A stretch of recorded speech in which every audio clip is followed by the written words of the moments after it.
What happens when a final heartbeat fades? Does our essence simply vanish?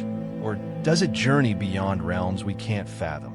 Welcome, seeker, to the heart of the unknown. Today, we unravel the secrets of a timeless Tibetan guide, the Bardo Thodol, more famously known as the Tibetan Book of Living and Dying.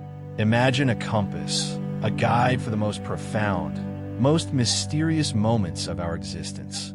This is the Bardo Thodol, and it's not just a manual for death, it's a roadmap, a spiritual journey through what happens immediately after a physical form ceases. Prepare to navigate this uncharted territory, exploring its depths, and perhaps gain a deeper understanding of what it truly means to be. The Bardo Thodol was brought forth by Padmasambhava, a figure of legend, a near-mythical presence in Tibetan Buddhism. Born in India, he's revered as the one who introduced Buddhism to Tibet in the 8th century. Tibetan tradition honors him as Guru Rinpoche, meaning precious master. But Padmasambhava was more than a monk. He was a profound spiritual teacher, a yogi who mastered esoteric practices and mystical teachings. The Bardo Thodol emerged from his desire to guide not just the living, but also those who had passed, offering a path to liberation beyond the final breath. From his youth, Padmasambhava displayed extraordinary mystical abilities, recognized as a Mahasiddha, a being of profound spiritual attainment, manifesting miraculous powers or cities. Invited to Tibet by King Trisong Detsen, who sought to spread Buddhism and unify the nation spiritually. At that time, Tibet was a land of shamanic rituals and animistic beliefs, deeply rooted in the Bon tradition, the indigenous Tibetan spirituality. This diverse spiritual landscape presented challenges to the spread of Buddhism. Upon arriving, Padmasambhava faced resistance from local spiritual forces. Bon deities and spirits resisted, and Padmasambhava used his tantric knowledge to subdue these spirits. This integration of Bon deities into Tibetan Buddhism was vital for a lasting spiritual foundation. Thus, Padmasambhava established Tibet's first Buddhist monastery, Sami, and began teaching about the mind, reality, and the cycle of existence, known as samsara. Tibetan Buddhism understands death as a transition, not an end, a moment of potential spiritual liberation. Padmasambhava knew that at death, the mind enters a unique state, free from the body's distractions, receptive to ultimate truth. He saw this as a rare chance for liberation, yet knew most people, upon death, are lost in illusions. His mission, to create a guide for the dying, preparing the mind for the Bardos, the transitional states. He sought to ease suffering, open doors to enlightenment, even in dissolution. This compassion is the Bardo Thodol's core. He saw death as a last opportunity, offering instructions to recognize the clear light at the moment of passing. The Bardo Thodol guides us through three main states, or Bardos: the Chikhai Bardo, the moment of death. Here, the soul transitions, the body dissolves, and consciousness is freed. The soul faces the primordial clear light, the manifestation of the absolute nature of mind, pure consciousness. Some call it the higher self, the solar mind, a state of totality and peace. If the soul recognizes the clear light, it attains instant liberation, nirvana. This recognition is a direct experience, not dependent on rituals, a pure glimpse of truth. All conditioning, karma, and identity dissolve. For the unprepared, the clear light's intensity can be terrifying, leading to retreat and the loss of liberation, entering the next Bardos. Then comes the Chönyid Bardo, the Bardo of Visions. As Carl Jung said, gods and demons are projections of the unconscious. In this Bardo, the soul experiences projections of its own mind, both angelic and frightening. It reveals the mind's essence, where repressed desires and fears emerge. Visions reflect emotional and karmic states, manifesting as peaceful and wrathful forms. Peaceful visions are benevolent aspects of consciousness, Buddhas and deities of light.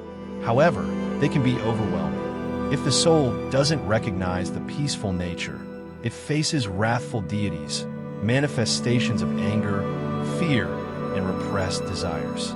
These are not external entities, but expressions of the mind itself, reflecting attachments and passions. The Chönyid Bardo is a state of pure psychic manifestation, where visions are vivid and clear, amplified internal energies. These are opportunities for learning, representing aspects of the self needing integration. Those who maintain awareness perceive that all visions are creations of the mind. Recognizing this dissolves fear and leads to liberation. The Bardo Thodol advises focusing on the clear light, the primordial essence of mind. Recognizing this light is key to total liberation, the innate nature of all beings. It's the sun amidst the clouds of visions. If the soul sees through the visions, it transcends rebirth. Recognizing the clear light is challenging, as visions seem real. Thus, spiritual practice is vital.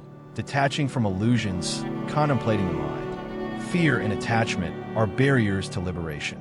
Fear of wrathful deities creates separation. Attachment to peaceful visions binds to samsara. Overcoming this requires recognizing visions as empty, shunyata, remaining unattached. The Chönyid Bardo is a revelation, a test distinguishing those ready for liberation. Finally, the Sidpa Bardo, the Bardo of Rebirth. Here, the soul chooses its next body, determined by karma. The soul has experienced dissolution and faced its illusions. Now it's in a state of psychic density, desiring rebirth, driven by fears and attachments. This desire compels the soul to seek a new form. Consciousness is influenced by karmic inclinations, drawing the soul towards mirroring experiences. If the soul carries fear, it might face similar rebirths. Intense desires shape the next life. The Sidpa Bardo includes visions of couples in union, a metaphor for new life. The soul is called to choose a body, guided by emotions and karma. Detachment and lucidity are vital, avoiding undesirable rebirths. For those who sustain calm, the Sidpa Bardo offers a final chance for transcendence, choosing liberation over rebirth, recognizing visions as manifestations of the mind. Throughout the Sidpa Bardo, the soul feels a strong attraction to a new body, a psychic storm. The choice is instinctive, shaped by the mind state, a mirror of needed experiences. This reflects the belief that each rebirth is an opportunity for spiritual growth.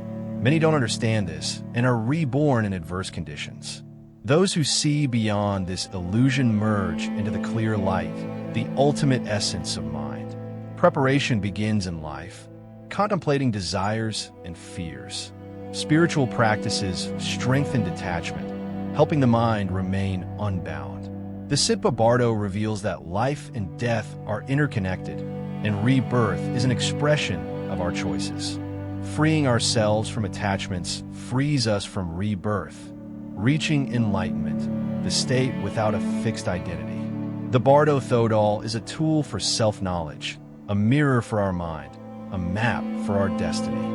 It teaches that death is a portal to new beginnings.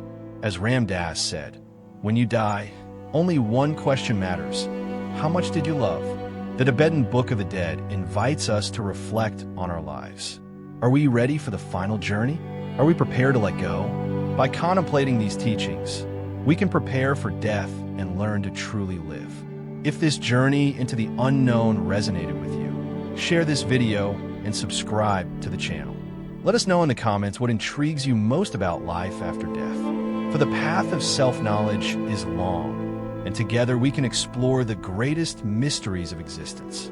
Thank you for watching.